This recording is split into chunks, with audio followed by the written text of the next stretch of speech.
مسبوق کا سلام سے پہلے اپنی نماز کے لیے کھڑا ہونا، اس کا کیا حکم ہے؟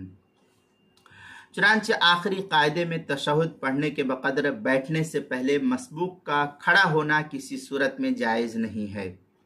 اور تشہد کے بقدر بیٹھنے کے بعد امام کے سلام سے پہلے کھڑے ہونے کی اجازت صرف عذر کی صورت میں تو ہو سکتا ہے، ورنہ نہیں۔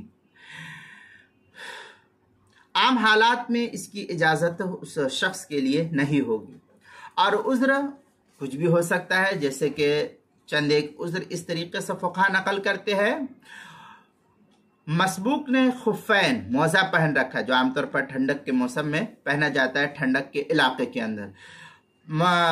مسبوق نے خفین پہن رکھے ہو اور اسے خطرہ ہے کہ اگر امام کے سلام کے بعد نماز پوری کی تو مسح کی مدت ختم ہو جائے گی، یہ اس کو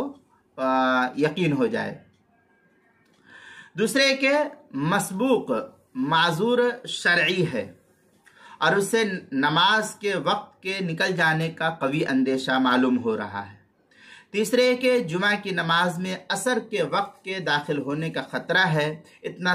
دیر کر دیا جمعہ کی نماز میں کہ عصر کا وقت کے دخول کا خدشہ لاحق ہو رہا ہے،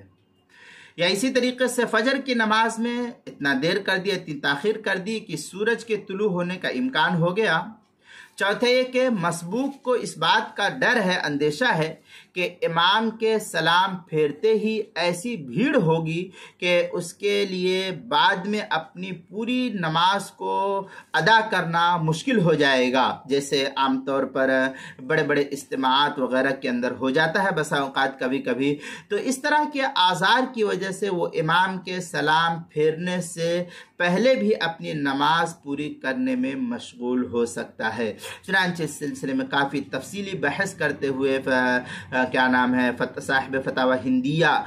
فتاوی ہند کے اندر کافی تفصیلی بحث، اور البحر الرائق کے اندر ہے لا يقوم قبل السلام بعد قدر التشہد الا فی مواضع اذا خاف المسبوق المعصی، اس طریقے کی عبارت البحر الرائق کے اندر بھی ہے۔